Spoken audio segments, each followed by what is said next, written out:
All Steelers podcast was ass, so man. So you probably know. What about the Redskins podcast? Man, we booming, motherfucker. Right, okay. We booming. Nobody talk about the Steelers on first take. They always talk about Ron Rivera, Chase Young.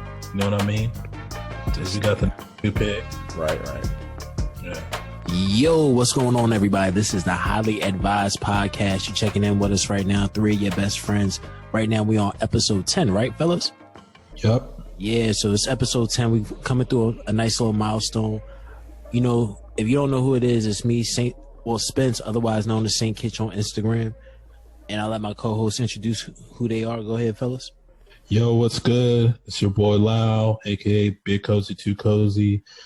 What's up, Nigel? What's going on, y'all? It's Relaxing Jackson. Nigel here. How y'all doing? Hope y'all having a good one. Yeah, I can't complain none. I mean, I know you was talking to the listeners, but for myself, I can't complain none. How y'all week been going? It's been good. This fucking pandemic, right? But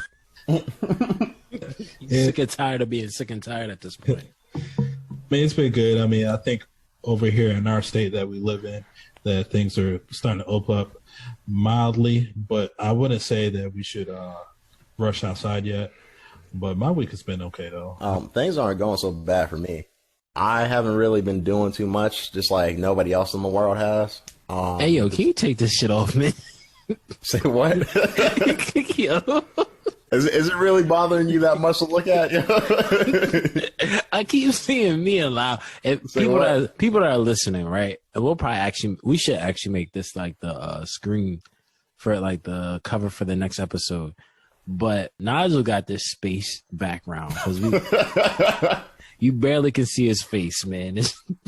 The shit looks crazy, man. It looks crazy, man. You good. Just keep it going, man. Just keep it going. I'm about to say, I'm not sure if I can change it or not now. You can, but it's fine.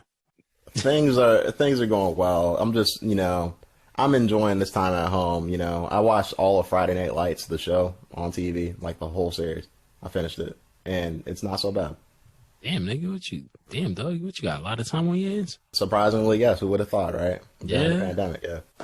Yeah, I feel you on that. I mean, for me, this is like my first week of actually experiencing what everybody else has been experiencing due to like classes and stuff. So right now, like this week I didn't have to work or anything. So I literally was just like, yo, I have all week to just do whatever I want, free range. Excuse me. So it's kind of been the same where it's like I actually started looking at a bunch of YouTube videos with some cooking videos, and I found like this very interesting YouTube page called Cooking with Hoarders. Bruh, I'm gonna send that shit to y'all. It is Cooking with Hoarders? Yes, it's the nastiest thing ever. I have no interest in seeing that. I can only imagine what their kitchens look like. The kitchen. Dude had pots in the tub. Oh my God, man. Yo, son, and it's so funny, right? So the whole time I'm watching it, I'm thinking, okay, maybe this is like a funny thing. But I start realizing the majority of all the videos are like 10 years old. So I'm just like, okay, so I start doing some research. I can't find anything about like the YouTube page. So I watched one of the videos, and actually the person that's actually cooking in the kitchen comments on it and is like, hey, these are like some of my old videos from like 10 years ago before I took down my YouTube page. And I'm just thinking to myself, hold on, what? So I go to his page, and like, I guess he's completely cleaned his life up. He's still like, he's still kind of dirty, but not as dirty. Like you actually can see the floor of his kitchen now. And he's just like, yo, I really don't know why people watch all those all like my cooking on YouTube. I'm like, dude, your house is filthy. Son, there's clothes all over the floor. There's no room on the stove. He cracked a coconut, right? With like just some random pipe that was sitting on the kitchen counter, right? Jesus, man. The coconut goes everywhere. One part of the coconut slides into the bathroom floor, right? He walks into the bathroom. He picks the coconut up off the floor and puts it on like on the stove counter. And he's like, I was wondering where this went. then like I guess the thing that he used to break it had like juice and stuff on it, so he just wiped it on his pants. I'm like, fam, this is sick. Ends up taking out a piece of the coconut meat, and he's like, oh, I don't think this is too good. And he keeps trying to move it, and remind you the oven is completely dirty. He's moving it around, and it's just he's trying, instead of just picking the coconut up, he slides it all around like the stove. It was so filthy. I gotta send that shit to y'all. I was watching that shit last night, I think, or this morning. It's like the filthiest thing I've ever seen in my life, yo. Well, you know, they say that hoarders, they like have trouble letting go of things. Like, it's crazy. Like, I've seen it just where people live in houses full of junk where they can barely move and, you know, can't really walk around without having to lift up their legs and whatnot. And that's just how they feel comfortable living like that. And once you try and throw their stuff away, it's like death, essentially. Yeah, I mean, and I believe it because I've definitely heard tales of that, like with people that have different type, like that have seen it at work or like in their line of work, or even even like I've been over someone's house before that was like a hoarder, and I've seen it in person. Yeah, I was just like, oh yeah, I gotta get out of here, bro. Right now, this ain't for me right now. But to each his own. But that shit is just, bro. Like watching that video, watching someone cook as a hoarder, it was the absolute most disgusting thing I've ever seen. Dishes piled all the way up to like almost to the ceiling, damn near. Stuff all over the floor. All his cooking utensils sit in the tub, but he has his flip-flops in the tub also, right? And he's like, oh, you're probably wondering why those flip-flops are there. I don't like really putting my feet on the tub because stuff like be moving around. He's like, I'm like, fam, so why do you have all your cooking utensils sitting in the tub? Extra seasoning, man. Fuck that. That shit probably makes it taste better. Yeah, to him, he's probably he's like, yo, fam, this shit just. He probably be like, yo, this joint be bussin'. Nah, it's weird because like I've seen it in like real life, and it's just like to a certain degree. I'll put it like this, right? When you don't have to live with the shit, it's like, oh, okay, that's nasty, and then you move on. But it's like, when you see it, and it's like, damn, like, you actually got to be in this, like, every day, all day, fucking anxiety through the fucking roof, man. Like, it's just like, damn, like, all you want to do is clean, and you have no idea where to start. Yeah. It's like, it's so crazy. I saw this one episode of Hoarders. This dude was collecting newspapers, and, like, there was, like, a path of stacked newspapers through his house that he had to walk through every day. And the shit was so crazy. I think I've seen that, actually. I may have seen that. I may have seen that because that does sound really familiar. Or I may have experienced that in real life. But I saw that on Reddit, though. Reddit's actually got some interesting things, to be honest with you. Going down like that whole like wormhole, I like decided to take a break, right? I was like, I got, because you know how it is. You go down that rabbit hole and then you're like, yo, I need to just take a break from it. So I started going on YouTube and I see this like video clip on Joe Rogan. And I'm thinking like, I was like, it's like a 50-second video. So apparently he posted a video letting his listeners know that he's moving to Spotify, actually. Yeah, man. Come the beginning of next year, everything will be exclusively on Spotify. It's a big deal for Joe. And, you know, it's crazy for the because podcast industry in total. Exactly.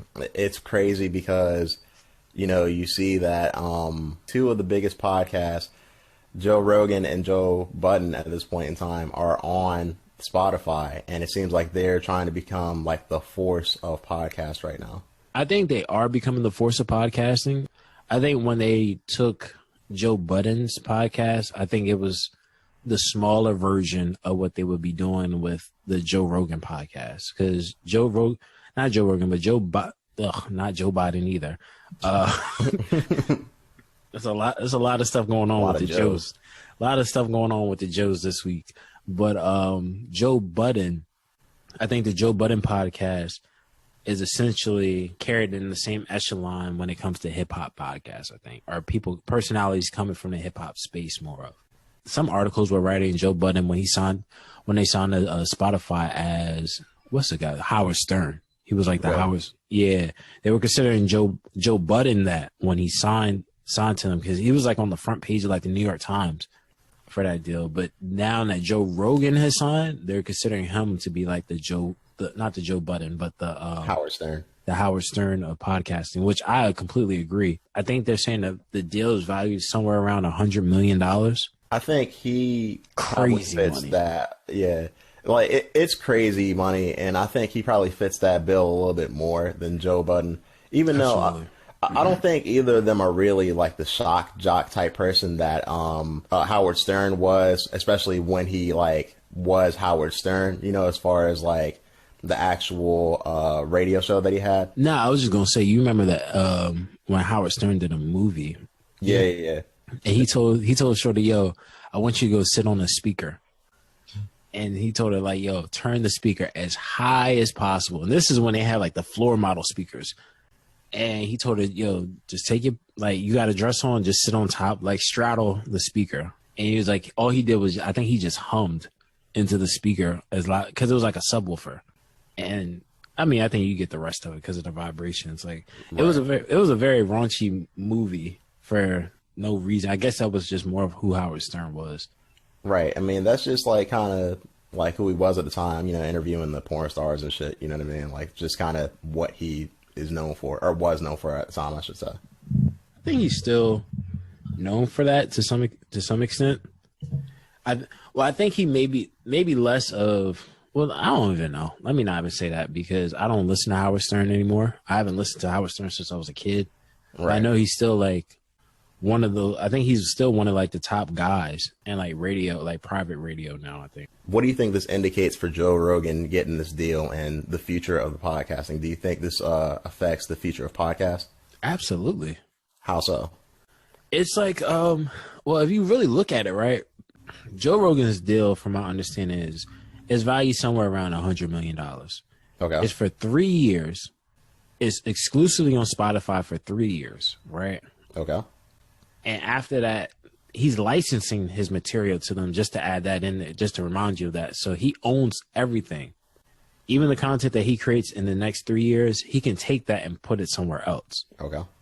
So to me, I think just in terms of valuing what podcasts are, this is just like a game changer. It's the equivalent to giving Dave Chappelle $60 million for a comedy stand-up on Netflix. Being that he's the highest, he's the upper echelon, like, you know for a fact, okay, well, anybody that wants to go do podcasting, if you can get signed to Spotify, that's the way to go. I think it shows the value of what podcasting is, and like in terms of just not even just for the industry itself, but just globally. To pay someone $100 million just to interview people and let people listen at their own discretion, that shit is different.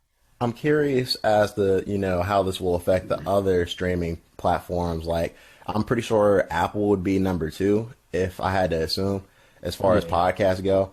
So it's just kind of what moves are they going to make to try to battle this type of situation? I don't know if that might be a big target for Apple. You know what I mean? I think they are number 2 in the podcasting because I think Spotify got that in lock for sure. But maybe podcasting might not be like the biggest thing for Apple. So, I mean, I don't know. Of course, you know, I'm not sitting in the offices of the Apple execs, but maybe that's just not a target of them that they want to aim for the podcast. Because I believe that they could have already signed somebody with a name to bring on board for the podcast, but they haven't yet. And I believe that Joe Rogan is definitely the biggest signing for Spotify, but they have other notable podcasters that's on Spotify as well. Well, my thing is that since, you know, podcast, you know, music, it's all part of the streaming venture, you would figure that they would just try to attack it from all fronts. But I would think that they would try to at least have something, if not something that's on the same tier, at least something that's close to where, hey, you can't get this, but we have this over here just to keep you satisfied. Hold on, you're saying that you think they just have the podcast app just up for, if you want to listen to something, you have it, but it's not like a focus, is what you're saying. Yeah, you would figure that they would have something like, even if podcast isn't the focus of Apple, you would figure that they would have something to at least satisfy that craving on their platform. I'm not sure if they have much that will really battle that. Well, you don't have an iPhone. So, No, you're right. so you standing outside the club. Well, go ahead and inform me. Yeah, I got you. Hold on. You got to get pat down first. You know what I'm saying? Got to see if you on the list. But nah. So with Apple products, right? I don't know if you ever touched one or not, but with like Apple products, you have a podcast app. So though Apple themselves are not saying, "Oh, let's create something to combat Spotify," Apple has an app for podcasting, and I believe like 60% of all podcast listeners are on an Apple device. So essentially, that means more than likely out of that 60%, I'm quite sure the vast majority of people that listen to a podcast on an Apple device is going through the Apple app, the podcast app through Apple. So like the only reason I got Spotify is because Joe Budden moved to Spotify. Other than that, I really don't use Spotify at all outside of like if someone sends me a playlist. So, Well, that's the thing. That's the thing I'm saying though. Like, I'm not sure of the big hitter podcasts that are on Apple at the moment, and I'm sure there are a few. I'm just not sure what they are. NPR holds it down a lot. And granted, it's all I think I will say is I think it's subjective, just depending on like the person. Okay. Because for myself, like I'll listen to maybe like Planet Money, How I Built This, Joe Rogans, but that's not here anymore. Like the Google podcast and like some story podcasts. I listen to all of that stuff through the Apple platform. And plus I think with Apple, they have things that combat that. At this point, I think Spotify is going to have to match what Apple's doing, to be honest with you, because Apple has like crime stories, like some happy stories. Like they pretty much have audiobooks on this podcast app to essentially. So when you have all of that going on, I think Apple says, well, okay, we lost the biggest fish, but we have all the other bigger players. Now, if Spotify was to contact NPR and be like, hey, NPR, we want to sign you guys for maybe $60 million. Well, even if it was overvalued, it's fine, because at this point, the name of the game is, well, if I have it, I can control it. If I have it, I have leverage. I think Spotify made like $86 million in that just the day of the announcement. I don't know. I just think that Apple's going to have to figure out a way to play a little bit more aggressively, because I don't think they have anything that's like, okay, I'm signing somebody. They're just more of like the most popular platform for podcasts. That's all. So maybe they'll change and actually sign someone similar to when they signed like Drake to the Spotify to damn. Is that that's on my end, my bad. Yeah, I can hear cops on there. Yeah. The feds are rushing. The feds did a sweep. Yeah. I wonder, like, because I know, like, Apple has things like Queen Radio and things like that, right? Like, that's like their exclusive thing, and like, right. But that's not a podcast, though. Yeah, I know, but it's something that you can only get exclusively like through like Apple, right? Yeah. Yeah. So, like, it's just that I'm just curious to know the things that will keep people there and the things that they are going to build upon that base with, you know? Well, I mean, to be honest with you, like, and I heard someone say this, it makes sense. If Apple could honestly say, well, we're not even going to compete in this race, that's fine. Yeah. Like, which I think that's kind of what Lyle was saying. Yeah, like, they own the device. You can't, most people, granted, outside of you, but like, like most people have iPhones. The vast majority of people have iPhones. So even if they don't listen to the podcast app, the podcast on the podcast app, which would be hard to believe, they can listen to everything on Spotify. Like, okay, you can go listen to Spotify, but even if it's exclusive on Spotify, you still got to come listen to it through the iPhone.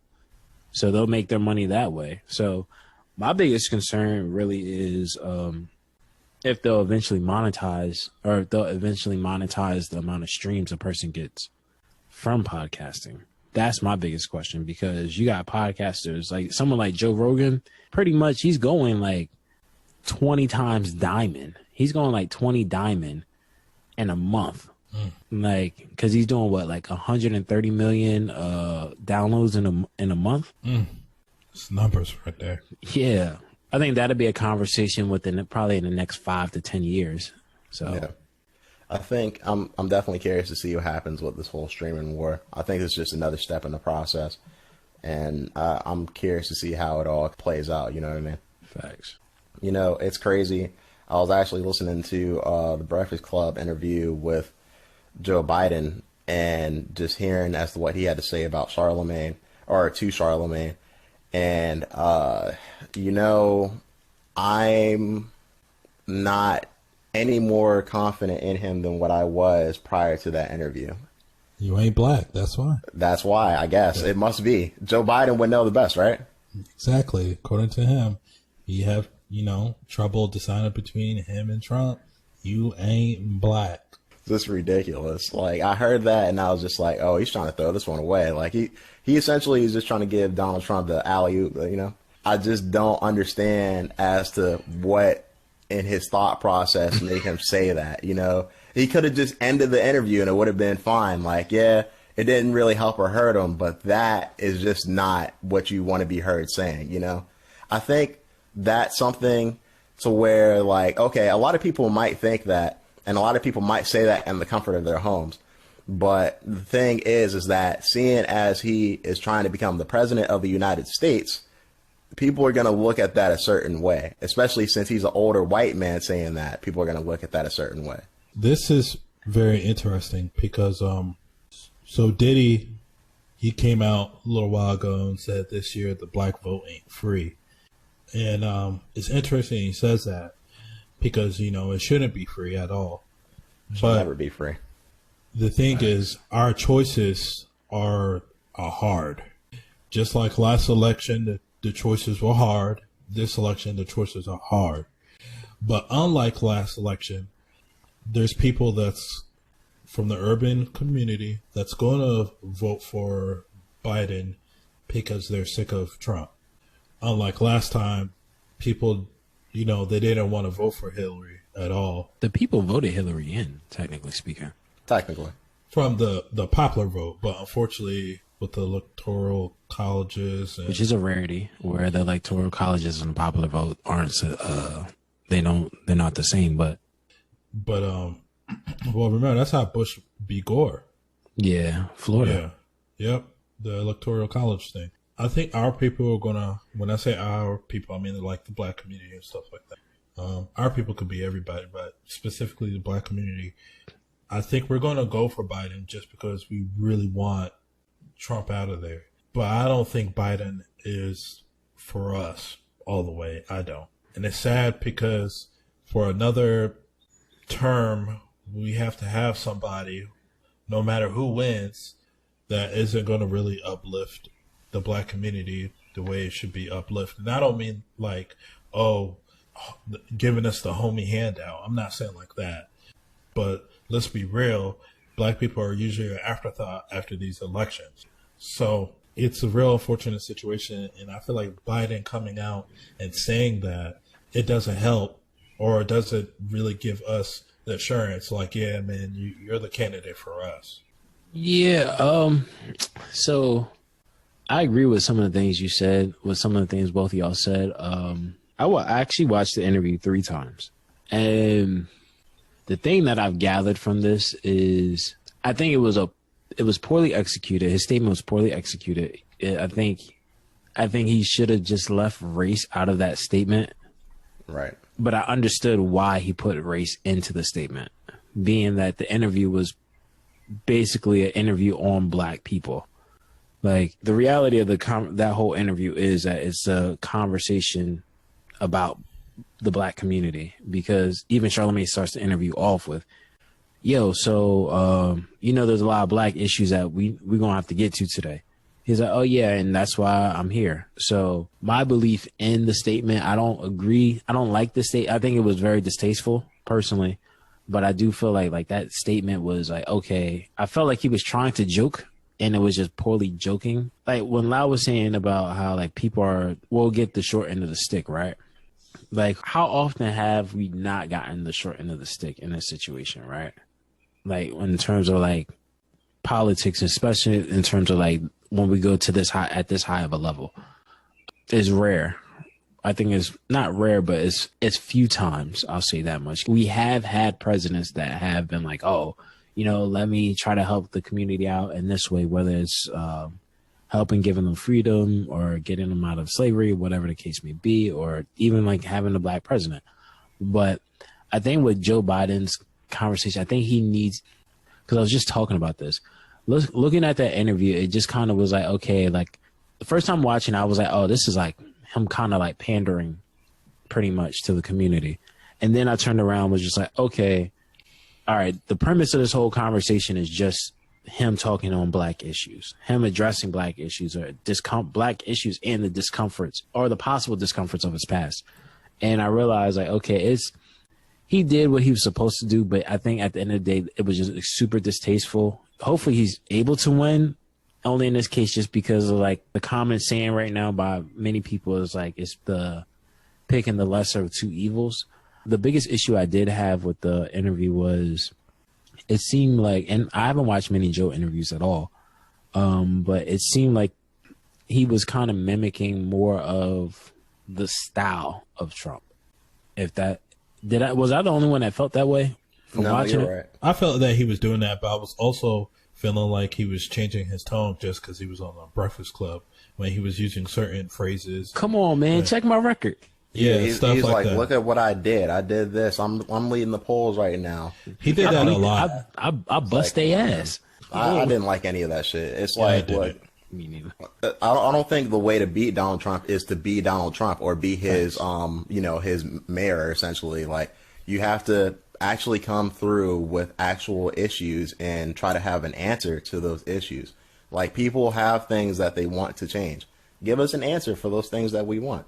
It's like, I understand, like, the president isn't the end all be all when it comes to getting things done. But at the same point in time, like, if you have some type of plan, it's better than not having any type of plan at all. And I feel like we've already dealt with about 4 years of that. We don't need to swap that in with somebody who's essentially a slightly better version of him. Like, that's not what we need. We need somebody who's actually a leader for the country. Correct. Right. That's true, but I think even in this circumstance, that's not really an option, really, in terms of, and granted, I know you have other parties, but history has shown that those other parties are, and I don't want to say inferior, but their chance of winning is very slim. In this circumstance, it is okay. You have to pick between the two, and I'm not asking you for who you would choose between the two, but I think in the same regard, it's you don't want to have someone that's just a little bit better. But I think at the same time, in this case, just because of poise, to some extent, you may want someone that's a little bit better. For some voters, I think that's how some voters are looking at it, where, okay, I don't know if y'all watch the meetings that happen or whatever, like with Trump and everything every week. I watch them. Yeah, like you saw when he told Shorty, like, yo, well, I think Shorty asked him some girl jumped up and asked him a question. He just kind of dismissed the woman like, that's a nasty question, yo. So off to something else. And Shorty was like, well, I actually had a question still. No, I'm not picking you now. I'm just going over here. Or even when someone set him up for a layup and he just was like, that's a nasty question. It's like, and storming out and shit like that, or telling people, oh, you got to inject yourself with the Clorox and sticking UVs up your ass and shit. Like, bruh, I'm sorry. Granted, when you have someone that's slightly better, but I think in the same breath, those things also play some type of, they have some value when it comes to the situation, honestly. I just feel that, and this is, I guess, the real reason that statement, like, made me feel a certain way is because the person who is leading the black. Yeah, it's because I'm not black. That's the first reason. You questioned if you were black. I questioned it for like a few seconds, then I came to a realization that Joe Biden doesn't know me well. So he doesn't know me well enough to say that I'm black or not. Check your phone, man, when you get a chance. All right. the thing that's on his website. That's on Trump's website. All right, hold on, wait. Let me look at it real quick. Hold on, wait, podcast listeners. Well, now just looking at it. Hold on, wait. Let me finish my thought because Well, I didn't get it. Sorry.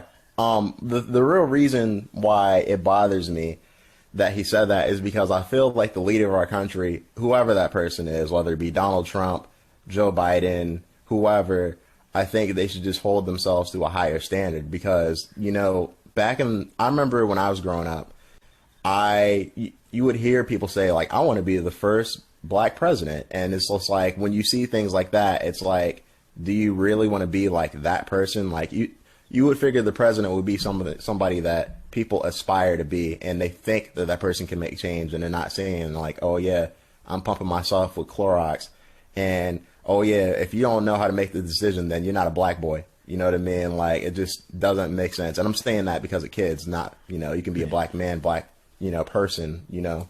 Right.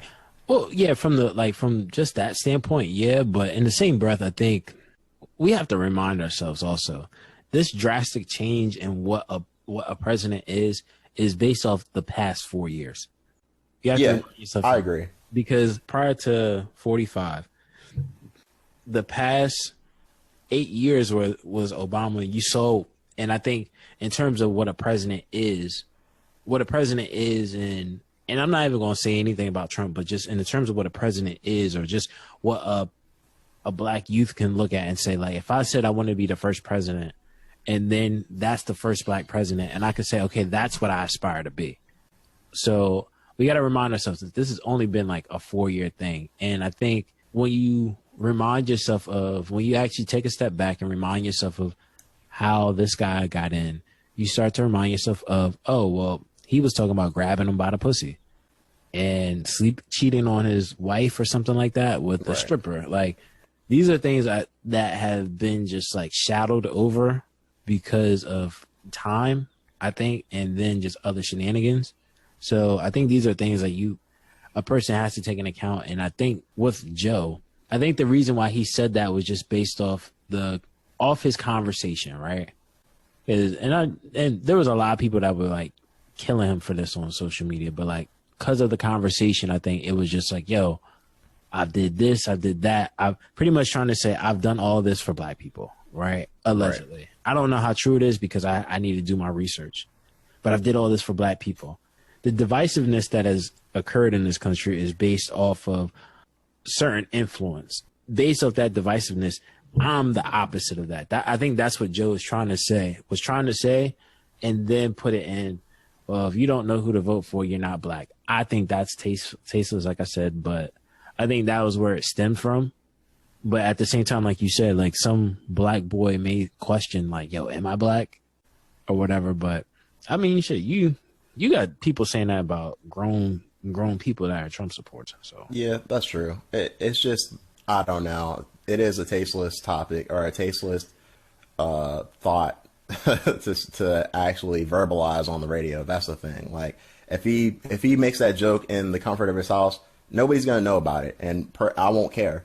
But when you say it on the Breakfast Club, seeing as that's probably one of the most popular black outlets, and a lot of black people are going to hear that, you know, while some people are going to hear it and they're going to agree, I think a lot more people are going to hear it and be like, what business do you have saying that?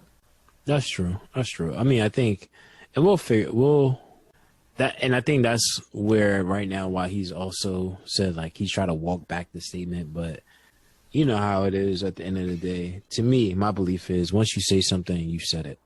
Yeah. So let me be devil's advocate for this then. Okay. So what about the people that are black and they vote for Trump? They voted for Trump last time and they're voting for Trump now. Would you consider them black people, or would you consider them people that just share a difference in opinion when it comes to politics? Personally? However you want to answer it. Well, because there's two ways of answering that question. Personally, I would say that's their own belief system. I feel, to me, at the end of the day, I believe if a person's politics coincide with the life that you have, the terms of enriching the life that you have, there's nothing wrong with that. There's nothing wrong with that. Like if if I was making $500,000, well, I'm not even gonna say me, but if someone was making $500,000 and they told me they were voting for Trump, I'm not. What can I say? It could be a group of minorities. Brokest person in the group is worth. Brings in annually $500,000. Who am I to say no? You shouldn't vote Republican. Like, that's their personal belief. But I would say, from a cultural standpoint, and this is my observation, from a cultural standpoint, some people would kind of consider them not to be quote unquote black, if that be the case. I don't agree with that, but from a cultural standpoint, only because of the divisiveness that I think his campaign seems to, some of his supporters can promote. There's a lot of divisiveness, long story short, that has emerged in this country in the past 4 to 5 years. And I think that's where someone could say, oh, well, you're not black for supporting him. Like, to me personally, like I said, if his politics benefit you and like legitimately benefit you, like financially, law wise, go for it. But my thing is like, don't tell me you like work at McDonald's or you work at a lower end job. You're like in the working class and you have minimal assets. You don't really have insurance. You have minimum insurance and everything. You just trying to get by. And you tell me, I gotta vote for him because he looked out for me. He looked out for me with the $1,200. He gonna hit me with another $1,200 that I might have to pay taxes on. So I gotta look out for him. Then I'll probably I'm not gonna say you're not black. I would just question your judgment. Your judgment. That's all. I think this can also carry into like a deeper conversation into like the black community, to where we look at each other and be like, oh well, he's black but he's not black, because like you'll definitely hear that in certain conversations and things like that. That pisses me off. It frustrates me, and I've dealt with that like a lot, where it's like people look at me or they hear the way I talk or something, and they'll say like, oh, like you're black but you're not black. It's really frustrating, I think, when I hear that, especially from a black person, because it's frustrating for me, because when I look at somebody and I see if they're black, they can be black, but they can have different values at the end of the day, without getting too deep into the conversation, because I feel like I could have a whole rant about that. It's just, where do your values lie? That's what I think the vote really tells about you, more or less than anything else. Yeah, that's true. I agree with that. And even like that whole being black thing, I've experienced that myself, so I can agree with that. So what's your thoughts on this, though, Lau? Well, if you're black, you're black. And people who are not black, they're going to view you as black. And I just feel like the whole, oh, well, he's black, but he's not black. Oh, since he's voting Trump, he's not really black.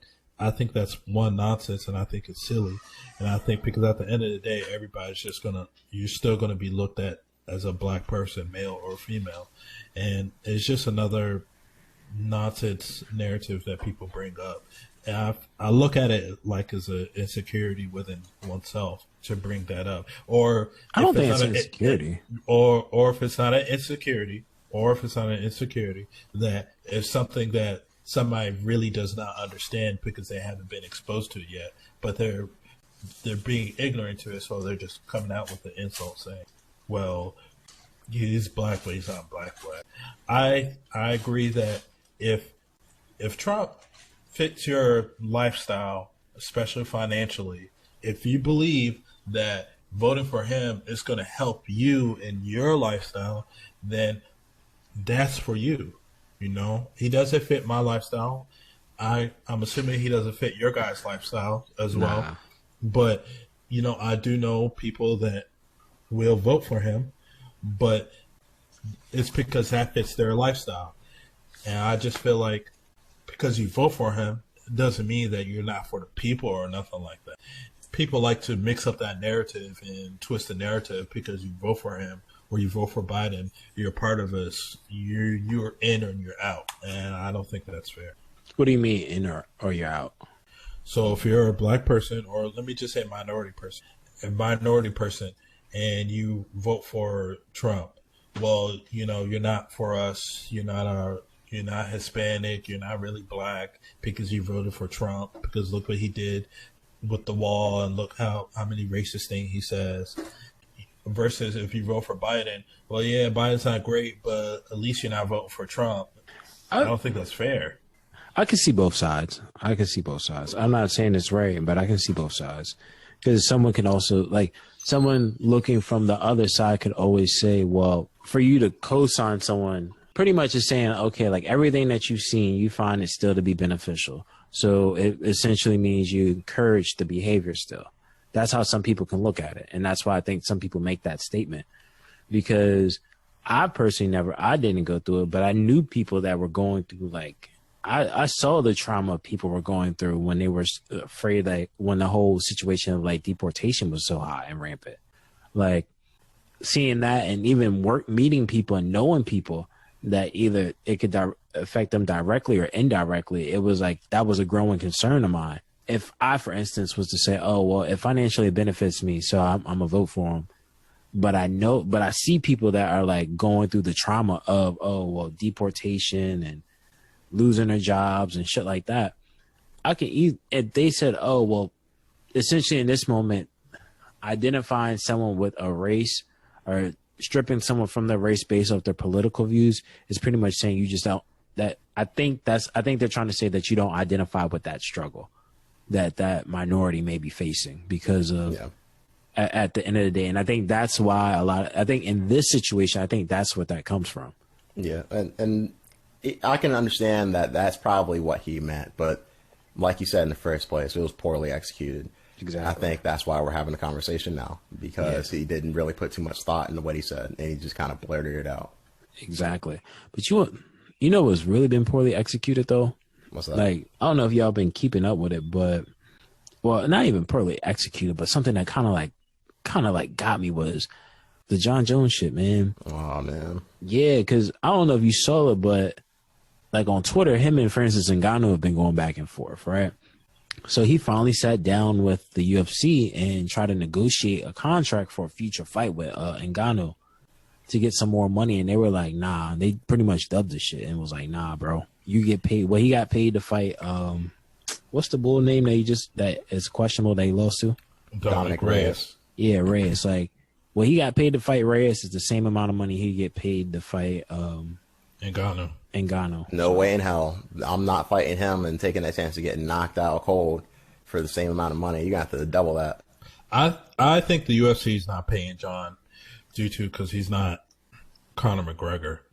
I think if Jon Jones was the face of MMA or combat sports, period, they would fork over the money for him to go fight Francis. But because he's not bringing in Conor-like numbers, Dana is like, I have my own plans for you. I think that it's not fair, but at the same time, that's why I think the UFC is doing it. I think, to me, I would say he is one of the faces of the UFC at the end of the day. Granted, like he gets in his own trouble and gets in his own way a lot, but I think in terms of numbers, he's one of the top 3 biggest draws probably in the UFC. I think that outside of like the cross promotions, not promotion, but the people who actually go further than fighting, I think Jon Jones is probably the biggest star that is strictly based off of his fighting ability.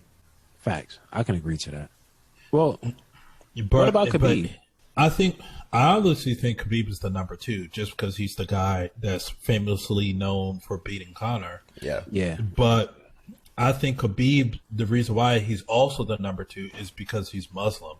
On that side of the world, where that religion is very prominent, Khabib is probably the most popular athlete with that religious preference. And I think that really helps him become the number 2. I think his numbers are going to be better just off the Conor fight alone too. But I think with not Conor, my bad, with Jon Jones, his fighting speaks for himself. So he doesn't really need a whole lot of trash talking promotion like Conor does or whatever. And not saying Conor is not a good fighter, because he is. It's just that if you look at ESPN First Take, every time they bring up MMA, they always talk about Conor. The only time they bring Jon Jones up is if Jon Jones has a fight coming up. But if Jon Jones does not have a fight coming up, and any sports media outlet that talks about MMA, Conor's name is always the name dropped. And then I'm starting to see that Khabib's name is starting to brought up a little bit as well too. So, but that's because of the association with Conor, though. Exactly. Yeah, exactly. Yeah, and I'm not going to dispute that. But I don't think Jon is going to get that fight with Ngannou. I mean, he could get the fight with Ngannou, but I don't think he's going to get the bag. That's what I'm saying. Yeah, he's came out and said, like, unless they're going to pay him more, he's not taking that fight. Like, just like Nigel said, he's dealing with too much risk when it comes to that fight.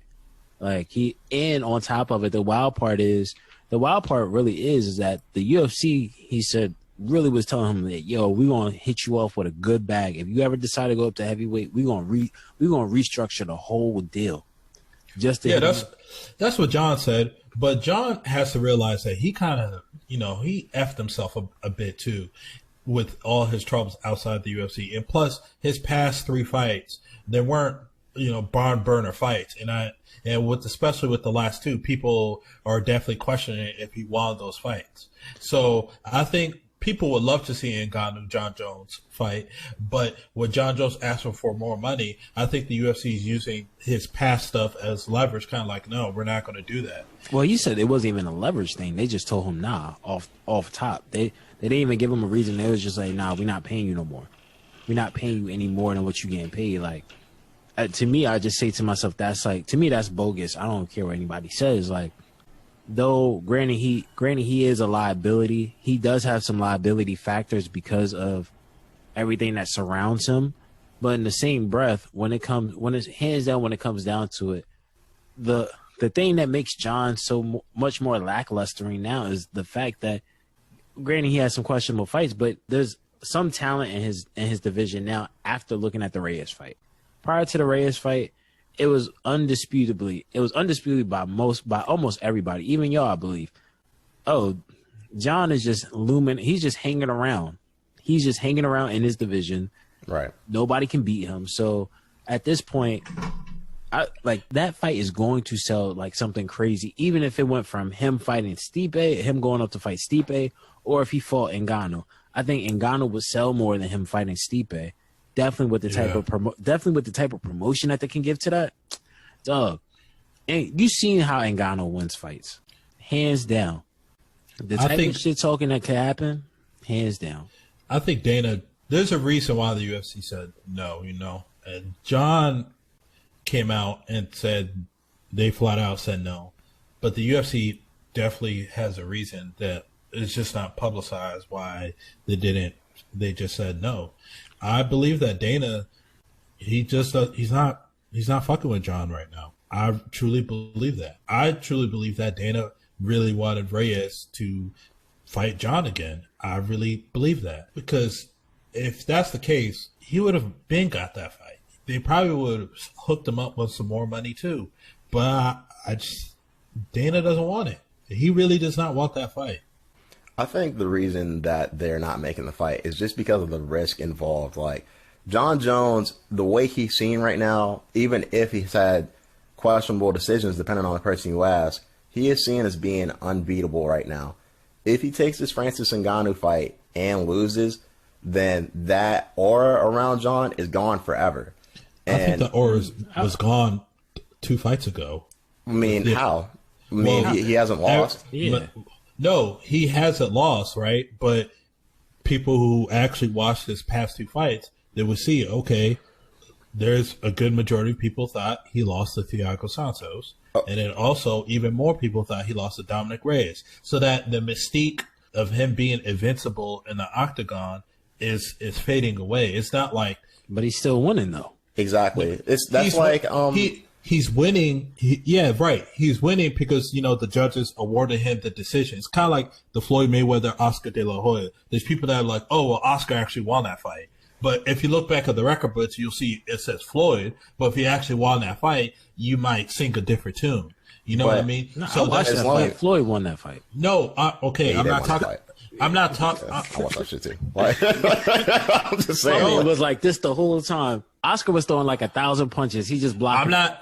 But okay, I'm not talking about you two specifically. I'm just saying in terms of that example.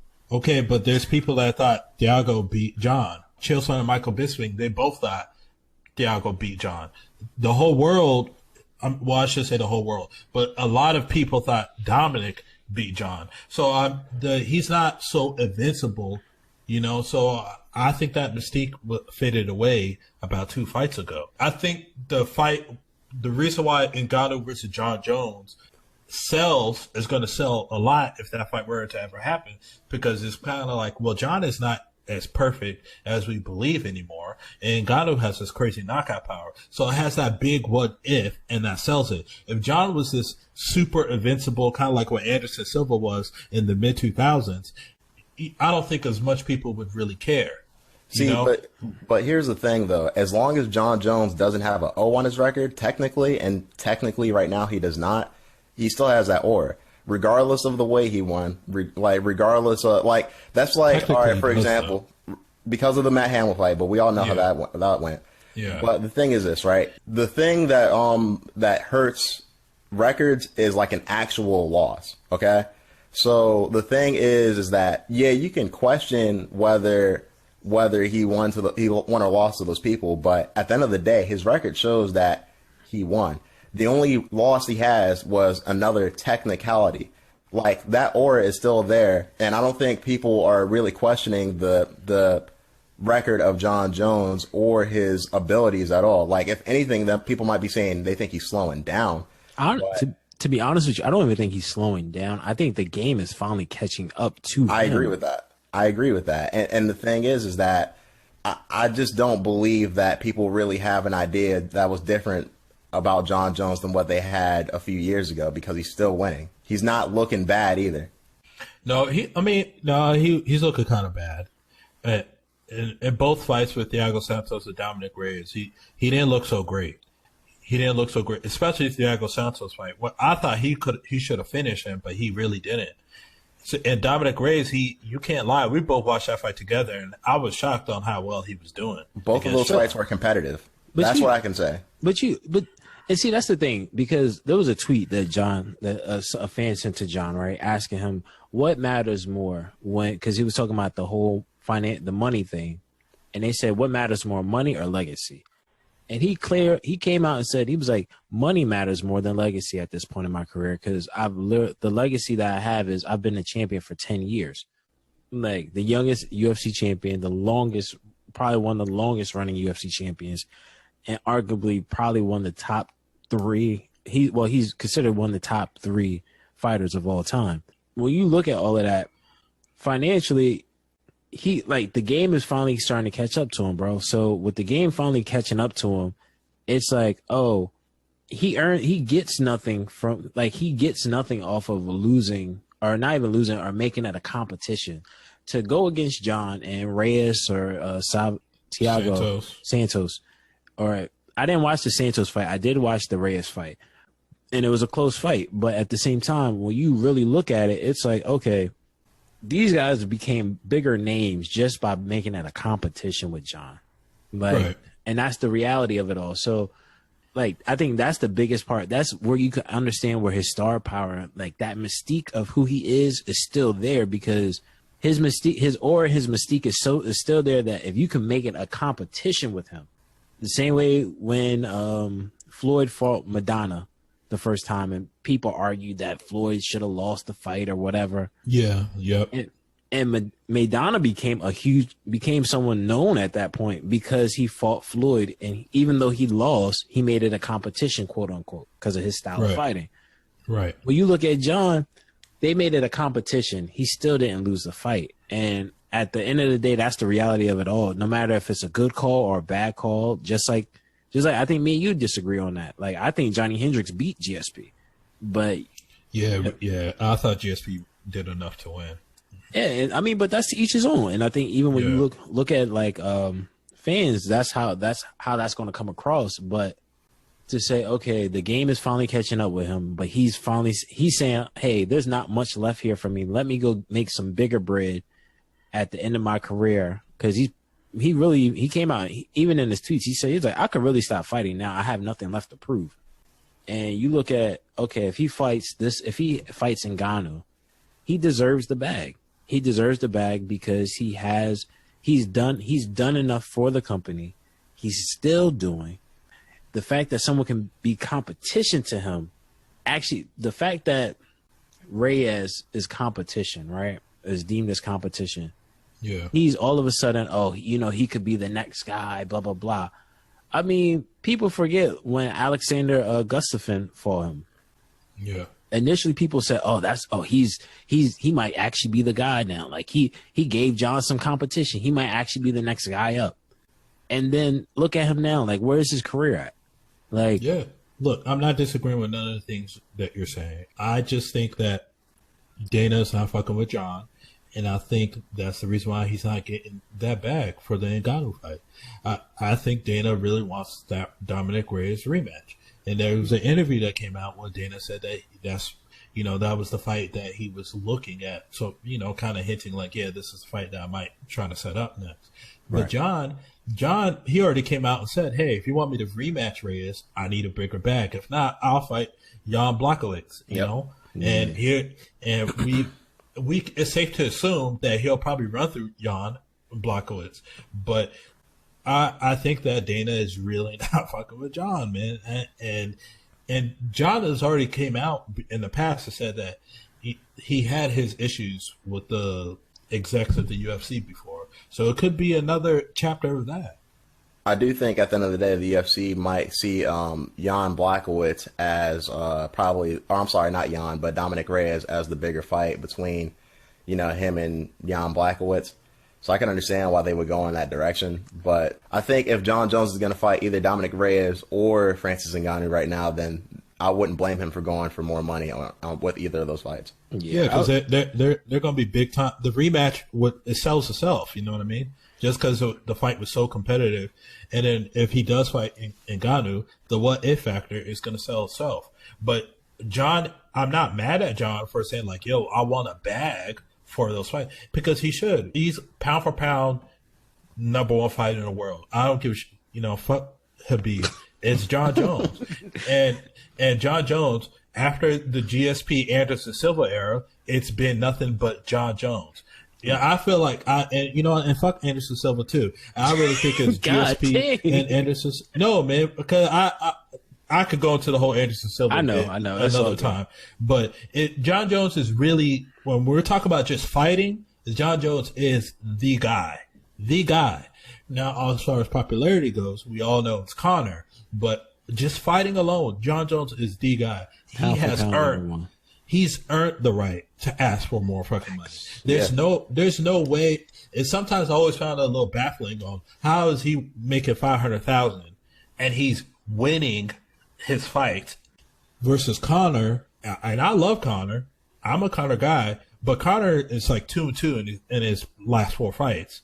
And he beat Cerrone, and he beat old man Cerrone, but Conor's walking around with millions. And I get it from a business aspect, Conor's box office. But Jon, the UFC should be behind him. Like the guy, like Nigel mentioned earlier, his fighting is box office. Now, I get it, his whole outside troubles and shit like that. But if the guy is asking like, yo, man, I want a bigger bag to fight a bigger opponent to potentially bring a pay-per-view over 1 million buys, because we all know the UFC isn't doing 1 million buys without fucking Conor McGregor. The UFC should do it. But the reason why they're not, we won't know right now.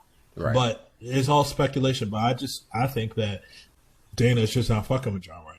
Yeah, I mean, I'll leave it at this. My last thing will be this on that. I think if it does happen, the UFC, if they're smart, they would give Jon the money, and if they give Jon the money, they'll be able to get him to fight Francis. And let's say he beats Francis, right? It's huge risk, but let's say he beats Francis. Yeah. Beats Francis. He even said he'd be willing to. He even came out and said he doesn't care about his belt anymore, so they can take his belt if they wanted to. And let's say he beats Francis. Now you have Reyes fight for the belt, right? Reyes and Jan or whoever fights for the belt. Yeah. Reyes wins the belt. Yeah. Then you still have Jon at heavyweight. Jon comes down and fights for the belt again, and as a rematch, but it's still a championship fight. I think the Reyes fight may be something that would be a rematch down the line. It just really just depends, but I don't know. I think for right now, we'll just have to let time tell. And You never know. Hopefully, who knows? Maybe in a parallel universe, he got the deal and he just like really spanked. He really spanked. Yeah, he spanked fucking Francis Ngannou already. Have y'all seen what they've been saying about parallel universes as far as those reports? Well, actually, supposedly the reports were not true anymore. I was gonna say, this man asked me a question and gave surprise. It's all. Are we gonna get some more conspiracy cozy real quick? Conspiracy cozy 101. Let's go. So here's a theory, right? Check this out. The universe is so damn big, we don't fucking know what's in it, and everything the scientists are telling us, it's all hypothetical shit anyway. And a lot of people Cassidy went on live with Lupe Fiasco. Damn, I want to see that. My bad. And people are taking it as law if a scientist says it, right? But here's the thing. What if there is parallel universe? What if we won't know, we don't know, and the whole thing is a fucking theory. It's kind of like when people are like, "Oh, aliens are not real." Like, how can he say that? There's things much bigger than the Earth out there. So if the parallel universes is a real thing, I won't be surprised. You know, I mean, on how they can improve it, how they can like show and provide evidence. I think you know that's going to be hard as fuck to do. Yeah, it's weird because, like, you know, I was watching this documentary the other day about the planets and whatnot, and I just had a thought to myself. I was just like, you know, it's crazy that for a lot of these things that we have in our science books and whatnot, they're not really proven thoughts. They're just things that we think the way they are. And yeah, they're just theories. I think it's just kind of weird to think that, like, pretty much the facts of life are essentially based off of what we think is on Pluto, but there's no human being, to my knowledge, that's been on Pluto. So how the fuck will we know what's going on there? What are you talking about? Yeah. Future, I'm sorry. Yeah. Future's been on Pluto. He is Pluto. Maybe what is you talking about? What's going on there? What is you talking about? But, you know, there's just things that we just don't know. And there's a lot of things we can think, and I think it's kind of foolish to say that, hey, somebody's wrong. You know, that's just, at the end of the day, how do you know more than that other person about that specific thing? Right. Yeah. At first I thought she was about to hit me with like the BS of, you know, you got known knowns, you got unknown unknowns, and you got unknowns unknowns. Shit we don't know about that we don't know about. Where is that from? Is that Boondocks? It's from the well, kinda. It's the Boondocks took it, but it's originally from Pulp Fiction. Okay. Yeah, like, but most people know it from the Boondocks. It's like, you know, shit is unknown unknowns. It's things we don't know about that we don't know about. And in that situation, like, there's more to be known from it, but at the same time, like, shit, like, you could be right. Like, you are right a lot about that, where a lot of things are a theory that some quote unquote smart person created and they kind of just rolled with it. Now, I mean, I think a lot of those theories kind of make way, but from my, like, I read it, I don't know about y'all, but I ended up reading the article on this whole parallel universe shit. And I was pleasantly surprised. Like, they pretty much gave like the scientific reasoning as to why they believe it's a parallel universe. Now, the reason for them retracting it may be because of other things, but apparently, because I was reading like the India India news guide or some shit like that on this morning, and they were saying, like, apparently, like, the article that actually did the testing or whatever, the only article that's truly written about this parallel universe, the scientific parts of it and the theories of it, it comes from a article that's behind a paywall. So if you don't, essentially, if people listening, if you don't understand what that means, it's just, okay, in order to get, it's like the Wall Street Journal, for instance, right? You can read the Wall Street Journal, but I think it's like five articles for free. And then after that, you have to pay to read anymore. So that's considered the paywall. In order to actually, yeah, tell me about it. I think it's trash about the UFC having a paywall. That shit had me hot during 249, but that's neither here nor there. I had to really pay for that shit. Like, but yeah, so like it's through a paywall, so that's the reason why they're having the issues right now. Well, that's why people are saying, "Oh, it's not real." But the articles that are coming out, I think CNET, the Indian News Guide, like everybody the people that I've seen, those two articles, and I think maybe another one that I've seen and read, they all just refer to this article on the paywall. So I'm not gonna say it's false. I read why it's true. I'm not gonna say it's false, being that where would that come from? You know what I'm saying? Like, don't tell me about how the club is when you sitting outside. Like, you can't tell me. Yeah, don't tell me about the bottles and if it's popping in there if you still standing in line. You're the closest to the door, so you can look inside. That's all that is. But NASA, in the case, they got bottle service, and they telling us, yo, it's lit in here. You need to pop up, and that's essentially what's going on with them. Like with this whole thing, like this parallel universe shit. Like, in some parts of it, I don't know if y'all really sat down, really thought about it, but living in a parallel universe is very possible right now. If you really think about like this pandemic, right? Like, this pandemic is really like living in a parallel universe. I don't know if y'all realize that. Well, I mean, that's where the Mandela effect theory comes from. Parallel universes. Well, and also, speaking of parallel universes, along with the Mandela effect, have you guys heard of the old historic thing, the man from Tered? I've heard of it, but I'm not sure exactly as to what it is. So the man from Tered, back in the 50s, there was a European man that was traveling out of a Japanese international airport.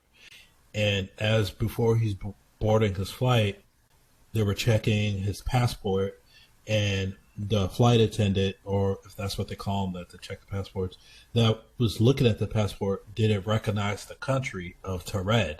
And the man was saying, no, this is a real country. I've been here. So they brought in other staff members.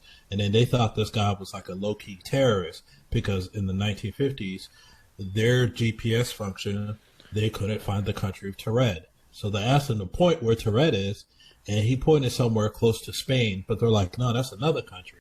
And this guy became distraught. So they called the authorities. They kept him overnight. But the next day, the man from Tered vanished, and they couldn't find no traces of him. No, yeah, this shit is crazy. Vanished? No, that's what they're saying. You can read this shit. It's crazy. And then they're saying, he vanished, no traces. They put out like, missings report. They went to go search for this man, but nothing. So scientists gets involved, and they're like, oh, possibly in a parallel universe, Tered is a real country in Europe, but in our universe, it's not. And that's like one of the first early of the parallel universes things. That's crazy. Yeah.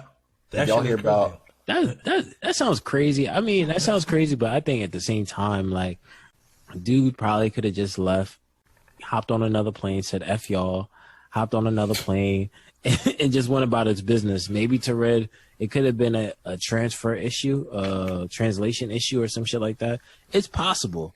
But, like, I mean, granted, like, I've heard people, there is a case apparently about a guy in like the early 2000s that claimed he was from the future. But yeah, is that the guy who was predicting Donald Trump was going to be president? I think so. Did the Simpsons predict that? Yeah, the Simpsons predicted it, and like, there's like a book, like an actual written book where like a guy is time traveling and helping out. The story is very similar to how Trump became president. The main character's name is Trump's son's name, Barron. Yeah, so it's something. So it's like Nostradamus in a sense. Yeah, it's very similar. It's some. Yeah, it's real weird, but I mean, that's to be honest with you, I could believe the only conspiracy I have on this whole shit is this, right? With this parallel universe shit. Dun, dun, dun. If there is a parallel universe, right? I believe the parallel universe has opened itself up. And I got an iPhone. Yeah, that's real life parallel. Real life parallel. Yeah. Watching probably like a couple weeks, you'll see Nigel with an iPhone. He'll be like, "Oh, I've always had this, bro. What are you talking about?" I was surprised when you had Tim's in like sitting in your. That might have been the beginning of the parallel, man. Yeah, Lyle and Spence have endlessly told me to get an iPhone for what seems to be months, and I have no problems with iPhones. I just don't want to go and spend the money on another phone right now. That's just not what I'm going to do. It's simple as that. You get it for free. No. Like, no, I'm not going to do it. I'm perfectly fine. Listen, you can go on Amazon, pay $100 for an iPhone 6 or 7. I'm going to pay $0 for the phone I got right now. But the phone that you got is trash. That's cool. It works. Let me ask you a question. Then. People love hanging out with wow. Your next phone, Nigel, when it's time for you to get a new phone, will you convert or are you sticking with the bullshit Androids? It depends on what the phone is. Like, all right, so here's what I see phones right now. No, look, just hear me out. As of right now, phones aren't really taking giant leaps and bounds. Like, it's just the next iteration of the phone with like a slightly better camera every time. Android or iPhone. That's just what it is. Until the phones do something drastically different, I'm not really interested in getting a new phone. Like, the only reason I will get a new phone is because mine messes up. Otherwise, like, I'm perfectly fine with software update. Or can't software update. But as of right now, I'm perfectly fine with the phone I got. I feel you. I mean, I hear you, but nah, just get a new iPhone. But yeah. But yeah, so what I was saying though, like what I was saying about the parallel universe shit, right? You might end up with an iPhone before this shit is all over with though. But what I was thinking was how if there is a parallel universe, the shit opened up, right? And now all of a sudden, like, because if you think about it, in this year alone, January was Kobe dying, February was Pop Smoke, and I think someone else. March began the pandemic. April, I think we got UFOs and murder hornets. This month we got parallel universe. Like, and amongst other things that I don't even have to say, some people should just understand just the world we've been living in the past few years. Like, the shit is just so crazy that I thought about it. I was like, yo, this could be a parallel universe. We may be just shifting. Maybe the parallel universe works in a way where it just shifts, right? Like, you have locusts all around. Like, shit is, like, real biblical right now, bro. Maybe one day when we're all chilling out, I'll go into my theory about how we shift in and out of, like, parallel universes and whatnot. My friend was putting me on to something, and I was like, that's actually kind of interesting. Yeah. Say it again? No, I was going to say, it's possible. Like, if you really think about it right now, right? Think about it. The parallel universe goes backwards in time, is from what NASA's saying, right?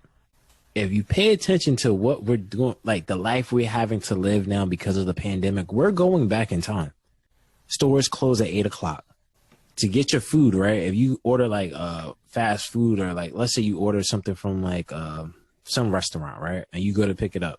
You don't even get out your car. They just come and bring you the food, right?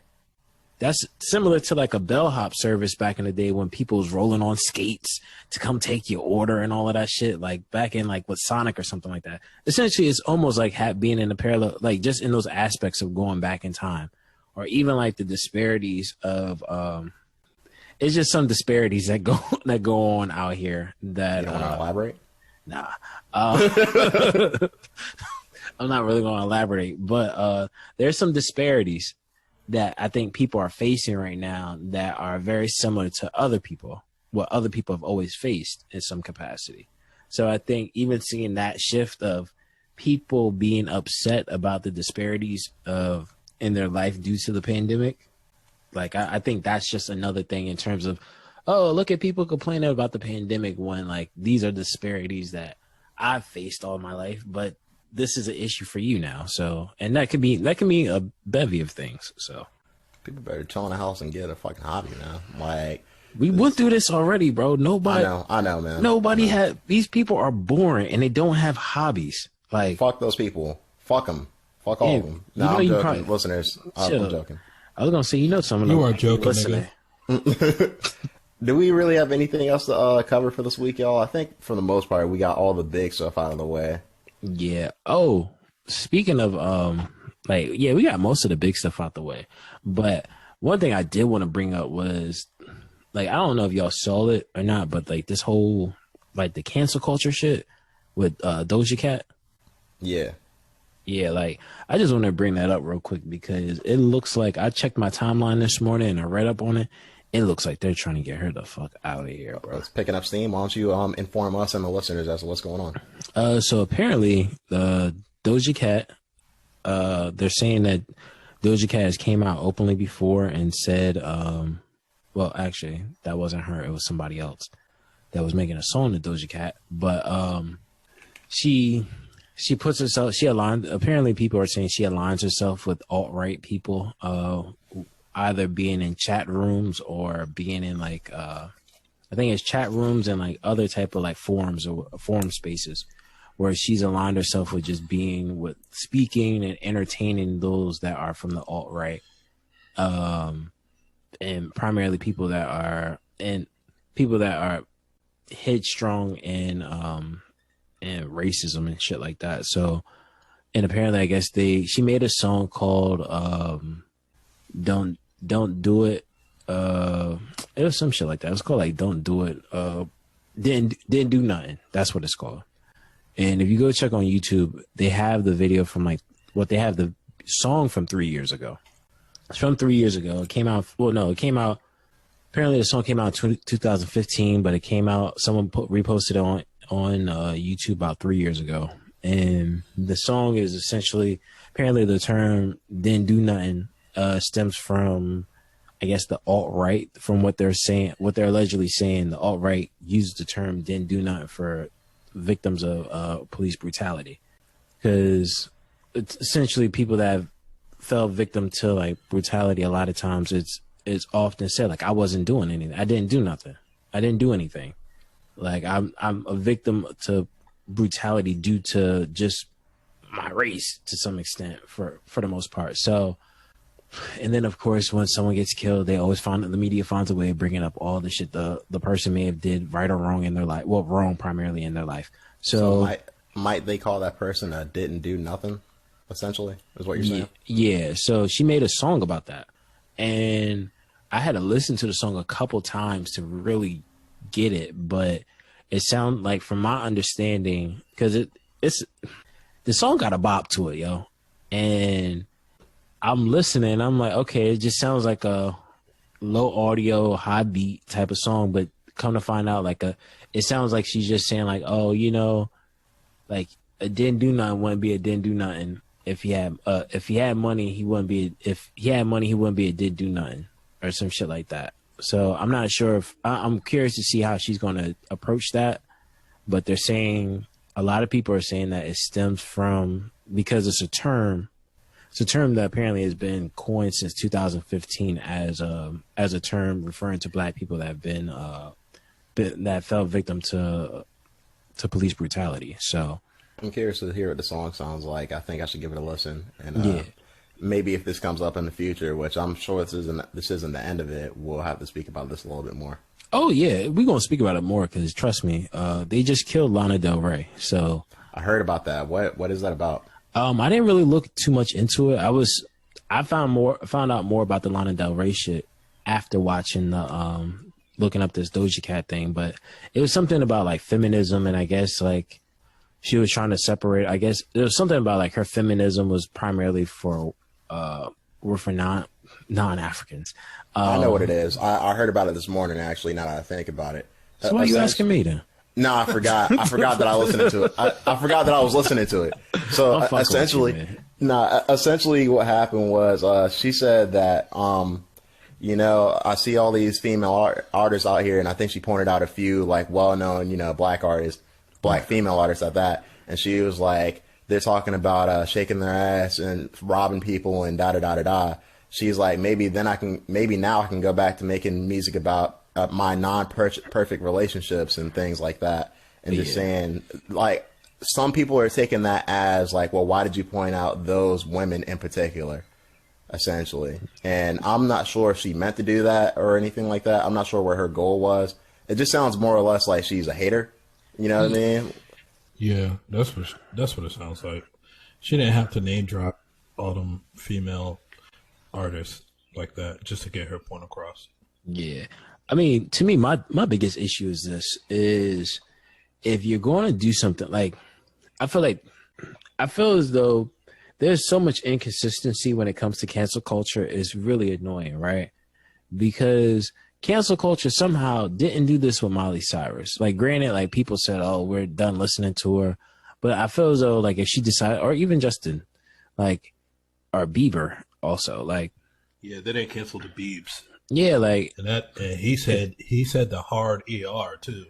yeah, like He said, started getting a melody. He wasn't playing, man. yeah, like and he said like some that he was saying outlandish shit, and then like they still keep him, like he's still invited to the cookout for some odd reason, and then you have who did I just say Miley Cyrus. Yeah, Miley Cyrus. Like Miley Cyrus comes out after pretty much getting her way up. She comes out and says, "Oh, you know, I had to leave rap music because it's too much. What girl is on my cock and all of this shit." It's like, bro, what? We built you. Yeah, we like built that's the shit that's put you on for real. So exactly. In the words, I thought Hannah Montana put her on. I mean, yeah, but like in her the music career. Say that again. Music career though. Oh, I don't really listen to her. I just thought she was popping because of Hannah Montana from Disney. Yeah. Well, it's that. Her father is a country Billy singer. Ray. Yeah, he's a legend in himself. So like, I think a lot of her claim to fame in the last decade came from that. Came from, oh well, I'm rapping with the Migos. I'm dating Mike Will. We're making all this crazy music. I'm lit in these streets. So I think that's where a lot of it came from. So Remember she had a little beef with Nicki Minaj. I thought that was pretty silly. I think that Molly was good. No, I think that was all just some, Hollywood shit. I don't think it was much more than that. Yeah, I don't think it was I don't think it was anything too crazy, but yeah, that's really just some of the stuff, like, just to put out there to some people if they didn't know. Uzi and G Herbo said they got a album coming out soon. Like, I think we still got a joint project coming out soon. So we just got to sit down and wait to see what comes from that. So hopefully when more comes out, we can actually speak to it. Hopefully we can speak to a project, honestly. So. Word. You got anything else to add on, La? The last documentary, it's finally wrapped up, and there's a new debate out saying who's the better, greatest athlete of all time between Jordan and Tom Brady. Right now, I think Jordan's taking the lead on that. Me personally, it's easily Jordan, but Right. to the masses, Jordan right now is taking the lead, and there's people that's coming out defending Tom Brady. I think that those are diehard American football fans, but what do you guys think about The Last Dance, and what do you guys think about who's the greatest athlete? I think that Tom Brady plays a different sport than Michael Jordan. That's more team-based. So I think to even compare them is kind of weird. And I mean, if I had to choose between the two because of what I just said, I would choose Michael Jordan. But I just don't think that the comparison between them is necessarily fair. I like the documentary. I honestly didn't finish it yet, but what I've seen, I thoroughly enjoyed, and I thought it was really cool. It gave like a deeper look into what's going on. Yeah, same. For me, same here. I have to side with Jordan still. I haven't watched most of the documentary, despite having I had the whole shit like a month ago, but like despite having a leak, I still haven't listened to the shit. I haven't watched the whole thing. I still got to go with Jordan though, just because of his type of dominance, and like Brady. Don't get me wrong, Brady is Brady, but we still have to see what happens. I feel like the greatness of Brady would be tested as he goes and plays for the. I think it's the Jags or the Bucks. I think it's the Jags. Bucks, yeah. When he goes to play with the Bucks, just because he's leaving, having the tutelage of the coach he's already had. So I'm very curious to see what happens with that. But for right now, I gotta go with Jordan because Jordan's dominated. He played like a couple more years after his run, but he dominated six straight push off. Some people have a debate about the push off, but he was a great player even prior to the Bulls run. So that's how I gotta look at it. I feel like maybe in the next week or so we should actually sit down and like really talk more into it, do more of a deep dive on it, like after all of us done watch it though. Right. That maybe we can do that as a little side thing at that. I think that'd be kind of cool. Yeah. Any closing remarks from you guys before we head up out of here? Not much. Just stay safe. It's starting to get a little warmer outside. Enjoy that breeze. Enjoy that sunlight. You know, get some sun on your body. Yeah, the only thing I have to say is just stay safe, and because that the governor, at least in our state, the governor is opening things up, part of like a phase 1 thing. Just don't rush to go outside to do your favorite things and the things you want to do. Kind of take it at a slow pace just to see how things are, because you could still fuck around and catch the virus. So That's a fact, man. That's a fact. Last thing I have to say is, make sure you guys stay inside still, because I don't. Granted, like, you can go out, but if you do decide to go out, just be a lot more precautious. Right. This virus is still around. There's no vaccine for it. I think China allegedly is going through their second wave, from what I'm hearing. So pay attention to that, to be mindful of how to interact with each other here. And also I just want to thank the fans. Thanks for listening to us 10 episodes in. Hopefully we got another 10 and 20 or 30 or 40, maybe 100, maybe 1,000 left in us. 1,000. That's what I was thinking. 1,000 episodes. We're not stopping anytime soon. Exactly. thinking too small. I was thinking 100,000 for real, but 100,000 million, motherfucker. What's up with that? What was that little B song? Was it? What was it, Nigel? When him and Soulja- 100,000, 100 million, 100 trillion. Yeah, some bullshit. Shout outs to the bass guy. Yeah, man. But yeah, so with that being said, like, if you guys ain't got nothing else, I'm gonna close this out. Go ahead and close this out, Spence. All right. Well, with that being said, thank you guys for listening. Episode 10 has been a great milestone so far, many more to come. And with that being said, you've been highly advised.